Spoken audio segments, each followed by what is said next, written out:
আসসালামু আলাইকুম ভিউয়ার্স, কেমন আছো তোমরা সবাই? আশা করি খুব ভালো আছো। আলহামদুলিল্লাহ, আমিও খুব ভালো আছি। আজকে তোমাদের সঙ্গে একেবারে আলাদা একটা টক ডালের রেসিপি শেয়ার করব। টক ডাল কিন্তু অনেক রকম ভাবেই আমরা খেয়েছি, আমরা দিয়ে, গরম চা দিয়ে, তেঁতুল দিয়ে, যার যেভাবে পছন্দ সে কিন্তু সেভাবেই টক ডাল রান্না করে। আজকে কিন্তু রান্নাটা একেবারে অন্যরকম, কারণ আজকে আমাদের বাড়িতে হয়েছিল পাতিলেবুর রস দিয়ে টক ডাল। সেটা হচ্ছে পাতিলেবু, যেটা ভাতের সঙ্গে খাওয়া হয়, কাগজে লেবু অনেকে বলে। এর জন্য প্রথমেই আমি অনেকটা লেবু আলাদাভাবে কেটে একটা পাত্রে রেখেছিলাম, আর এখানে একটা কাপের মধ্যে আমি লেবুটা চিপে রসগুলো বার করে নিয়েছি।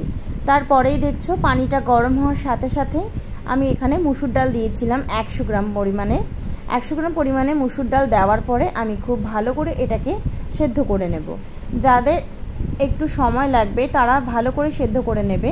অনেকেরই আছে যে ডাল কিন্তু সেদ্ধ হতে একটু বেশি সময় লাগবে, তারা অবশ্যই ভালো করে ডালটাকে সেদ্ধ করে নেবে যাতে একটু গোটা না থাকে। এখানে কিন্তু ডালটা আমি খুব ভালো করে সেদ্ধ করে নিয়েছি, তোমরা দেখতে পাচ্ছ ডালটা কিন্তু একেবারে সেদ্ধ হয়ে গেছে। একটা হাতার সাহায্যে আমি এবারে খুব ভালো করে ডালটাকে আরও একটু কিছুক্ষণের জন্য ঘেটে নিচ্ছি। ডালটাকে এইভাবে আরও একটু ঘেটে দিলে কি হবে, একেবারে যে বাকি ডালটা গলে যাওয়ার সময় যে গোটাগুলো ছিল সেটা কিন্তু একেবারে মিশে যাবে এই ডালের সঙ্গে। আমার এখানে কিন্তু অলরেডি ডালটা ভালো করে ঘাটা হয়ে গেছে, তোমরা দেখতে পাচ্ছ।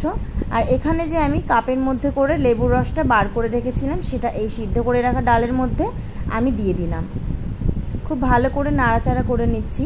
একবার যদি তোমরা বাড়িতে এই পাতিলেবুর রসের ডালটা ট্রাই করো তাহলে কিন্তু খুব ভালো লাগবে।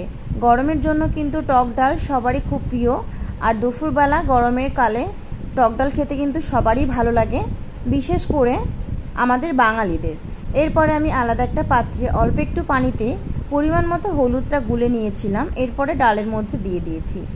আলাদা করে হলুদটা গুলে রাখার কারণ হচ্ছে যদি এখানে আমি ডাইরেক্টলি হলুদটা দিয়ে দিতাম তাহলে কিন্তু হলুদটা গোটা হয়ে থাকতো, সেটা কিন্তু ডালের সঙ্গে মিশতো না। পরিমাণ মতো পানি দিয়ে ডালটা একটু পাতলা করে নিচ্ছি। তোমরা যে যতটা পাতলা খেতে পছন্দ করো ততটা পরিমাণ মতো আন্দাজ করে পানি অ্যাড করবে। পানিটা দেওয়ার পরে আমি আরও কিছুক্ষণ অপেক্ষা করব, ডালটাকে ভালো করে ফুটিয়ে নেব। এখানে ডালটা ফোটা পর্যন্ত আমি একটু অপেক্ষা করছি। দেখতে পাচ্ছ কালারটা কিন্তু খুব সুন্দর এসছে, এটা একেবারে ন্যাচারাল কালার।